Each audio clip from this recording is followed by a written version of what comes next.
मेरा पहला प्यार। मैं बीएड कर रही थी। हमारा घर एक बहुत बड़े कंपाउंड में बना हुआ था, जिसके चारों ओर घर बने हुए थे। बीच में पार्क था। मुख्य सड़क तक जाने का बस एक छोटा सा ही रास्ता था। उस दिन मेरा प्रैक्टिकल था और पहली बार साड़ी पहनी थी। जल्दबाजी में जाते हुए रास्ते के बीच में दो लड़के मोटरसाइकिल खड़ी कर बातें कर रहे थे। उसके हैंडल में मेरी साड़ी का पल्लू बुरी तरह फंस गया। पल्लू निकालने के चक्कर में मैं कई बार उससे टकराई। हाथों का स्पर्श हुआ। इन कुछ क्षणों के सामने से मुझे एक अजीब सी अनुभूति होने लगी। पल्लू फट गया था। मुझे कॉलेज के लिए देर हो रही थी, इसलिए बड़बड़ाती हुई भागी। अगले दिन फिर वही नजारा। मैं संकुचित उठी, बचकर पास से निकलते हुए बोली, खड़े होने का और कोई रास्ता नहीं मिला। सबका रास्ता रोककर खड़े हो जाते हो जी। मजबूरी थी। उनमें से एक बोला, आपका ये पल्लू वापस करना था। मैंने कहा, ऐसा करो, इस पर मिट्टी का तेल डालो और माचिस छुआ दो। अरे नहीं नहीं, हम तो इसे संभाल कर रखेंगे, नाक पोंछने के काम आएगा। मैंने बहस करना ठीक नहीं समझा और आगे बढ़ गई। आज मैंने जीन्स और टॉप पहन रखा था। मैं चुपचाप निकल रही थी कि उसने टोका, आज आपने साड़ी नहीं पहनी क्यों? मैंने उसे घूरा, बोला, आप पल्लू उड़ाती हुई चलती हैं न?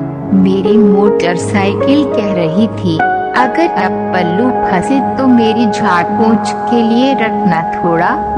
आगे बढ़ी तो उसने पूछा, आपका नाम क्या है? क्यों बताऊं? मुझे आपसे कोई फ्रेंडशिप तो करनी नहीं है। वह बोला, चलिए मत बताइए, वो तो हम मालूम कर ही लेंगे। अच्छा, कौन से स्कूल में पढ़ती हैं आप? स्कूल में? मैं कॉलेज में पढ़ती हूँ। लगता तो नहीं, वीर शरारत से बोला। और आप तो लगता है प्राइमरी भी नहीं पढ़े। जरा सिविक सेंस नहीं। रोज रास्ते के बीच में खड़े हो जाते हैं। इसी तरह की नोक झोंक में कई दिन निकल गए। वो 3 दिन नहीं दिखा। एक अजीब सी बेचैनी होने लगी। उदासी का आवरण मेरे तन मन पर छा गया। ये मुझे क्या हो गया है? हर क्षण उसी का ध्यान। पढ़ाई से मन हट गया। कहीं वो बीमार तो नहीं? उसका नाम पता कुछ भी तो मालूम नहीं। मैंने पूरा कंपाउंड छान मारा। एक कठोर अनुशासित पुरातनवादी परंपरावादी परिवार में रहते हुए भी उसका चुंबकीय आकर्षक व्यक्तित्व मेरे दिलो दिमाग पर गहराता चला गया। आज हे भगवान कहकर मैं घर से निकली, पर आज भी जब नहीं दिखा तो मैं रुआंसी हो उठी। पर ये क्या? मुख्य सड़क पर उसे खड़ा देख मेरी खुशी का ठिकाना नहीं रहा। छूटते ही मैंने पूछा, क्यों इतने दिन कहाँ रहे? स्कूल में स्वच्छता अभियान था क्या? और हेलो, नाम क्या है आपका? कौन सी कक्षा में पढ़ रहे हो? और घर का नंबर क्या है? क्यों? मैं अपना नाम क्यों बताऊं? मुझे आपसे कोई फ्रेंडशिप तो करनी नहीं है। घर का नंबर क्यों पूछ रही हो? अपनी डोली मेरे घर लानी है क्या? अरे हटो जी। ये मूंग और मसूर की दाल। मैं कॉलेज चली गई। अगले दिन मिला, कहने लगा, मैं मसूर की दाल खाकर आया हूँ। मेरा हाथ पकड़ा और एक पर्चा थमा दिया।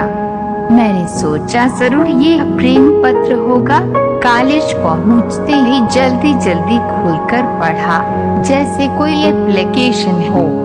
नाम शिवम, काम MBBS 4th ईयर, घर का पता 1 साल बाद बैंगलोर में इंटर्नशिप, फिर विदेश। हमारा घर बन रहा है, पूरा होते ही हम वहाँ शिफ्ट हो जाएंगे। ना संबोधन ना समाप्ति। मेरे स्वाभिमान को चोट पहुंची, भावनाएं आहत उठी, अपमान सा लगा। अगले दिन मिला तो बड़े रौब से बोला, बैठो मोटरसाइकिल पर, आगे जुलूस निकल रहा है। मैं मजबूरी में बैठ तो गई पर डर गई कहीं कोई देख न ले। थोड़ी दूर जाते ही उसने एक झटके से मेरा हाथ अपने कंधे पर रख लिया, बोला, मोटरसाइकिल पर बैठना नहीं आता क्या? पहली बार बैठी हो? रास्ते में न जाने कितनी बार झटके लगे। उसकी कमर का स्पर्श मुझे रोमांचित करता रहा। कई दिन ऐसे ही बीत गए। एक दिन जानबूझकर कॉलेज के लिए मुझे देर करा दी और पूछने लगा, अब पीरियड तो शुरू हो चुका होगा, अब तुम्हारे सर क्या करेंगे? मेरा अचार डालेंगे? अब क्या मैं पीरियड अटेंड करूंगी? अब तो कैंटीन में जाकर टाइम पास करूंगी। थोड़ी देर में वो भी कैंटीन में आ गया, चाय समोसा लेकर एक और बैठ गया। जाते जाते कह गया, मेरा पेमेंट कर देना। मैं एकदम चिल्ला पड़ी, क्यों भाई, मैं क्यों दूंगी तुम्हारे पैसे? अरे वाह, रोज मोटरसाइकिल की सवारी करती हो, एक दिन चाय नहीं पिला सकती? मैं बोली, कल से किसी डॉक्टरनी को ही बिठाना अपनी खटारा पर। मैं पेमेंट करने कैंटीन बॉय के पास गई तो उसने बताया, पैसे तो वो साहब दे गए हैं। समय बीतता गया, उनका घर बन गया, वो शिफ्ट हो गए। गृह प्रवेश पर मैं भी गई। पूरे फंक्शन में वो मुझे इग्नोर करता रहा। कॉरिडोर में सामना होते ही उसने कहा, इतनी सच संवर कर क्यों आई हो? सच संवर कर? अरे भाई, फंक्शन में आए हैं। मैं बोली, ओह, मैंने समझा मुझे दिखाने आई हो। कोई गिफ्ट विफ्ट भी लाई हो या यूं ही खाली हाथ लाई हूँ ना? मैंने अपने पर्स में से एक पुराना पेन निकाल कर दिया। लो, बहुत कीमती है, संभाल कर रखना। पूरे 5 रुपए का है। था तो 2 रुपए वाला भी, पर भाई हमें अपने स्टैंडर्ड का भी तो ध्यान रखना था। वाह, क्या स्टैंडर्ड है, कहकर हंसता हुआ वे आगे बढ़ गया। घर पास में ही था, मैं कभी कभी जाती रहती थी। एक दिन सब लोग ड्राइंग रूम में बैठे थे। बातों बातों में मैंने उन्हें अपनी जाति के रस्म रिवाज के बारे में बताया कि हमारे यहाँ रिश्ता अपनी जात बिरादरी में बड़ों की स्वीकृति से ही होता है। अगर कोई जात से बाहर जाने का साहस करता है तो गांव में पंचायत की खा बैठती है और लड़का व लड़की को आमने सामने गले में रस्सी बांधकर लटका दिया जाता है।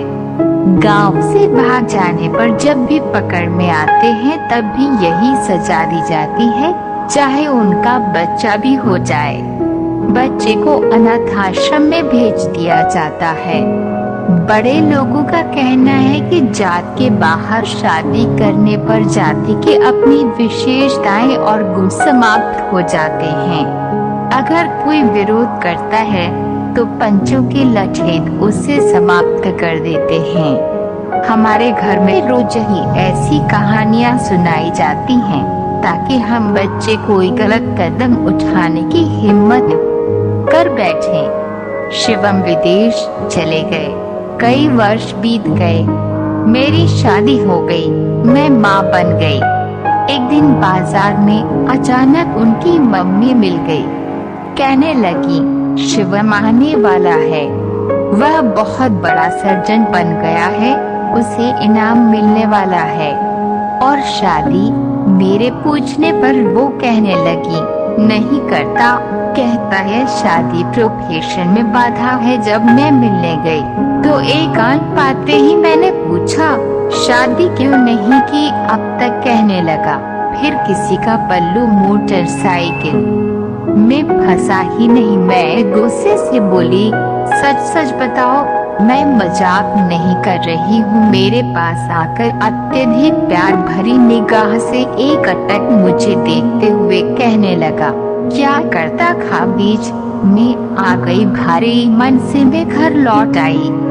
जिस निगाह के लिए, जिन प्यार भरे 2 शब्दों के लिए मैं वर्षों तरसी, वो आज जाकर मिले। कभी कोई तो इशारा किया होता, मैं तो अनजाने ही खुशी स्नेह सागर में डूब गई थी। अगर समय रहते उसकी इस भावना का आभास भर हो जाता तो अपनी जाति के इस रस्मों रिवाज से लड़ती तो जरूर। मम्मी शब्द सुन में वर्तमान में लौट आई। मेरे दोनों गाल गीले हो रहे थे। पहले प्यार का होना जितना आसान नहीं होता है, ठीक उसी तरह उसे भूलना भी आसान नहीं होता है। पहला प्यार आपको उन चीजों से रूबरू करवाता है जिससे आप पहले कभी नहीं होते हो। पहले प्यार में आपको सभी चीजें अच्छी लगने लगती है। आप जवानी के दौर में होते हैं, उत्साहवर्धक होते हैं। जीवन में किसी घटना का होना केवल एक बार होता है, इसलिए वह घटना विशेष होती है। उसको भूलना बहुत मुश्किल हो जाता है। पहला प्रेमी आपके जीवन की प्रेरणा होता है, जिसे आप हमेशा याद करते रहते हैं। किसी ने सही ही कहा है कि अमूमन हर चीज का कोई विकल्प होता है, लेकिन पहले प्यार का कोई विकल्प नहीं होता। पहले प्यार के दौरान हमें किसी भी चीज की अपेक्षा नहीं होती, क्योंकि ईमानदारी से विकसित होता है। पहले प्यार के बाद इंसान स्वार्थी हो जाता है, वह दोबारा प्यार में पड़ता है, लेकिन पहले की तरह प्यार में नहीं।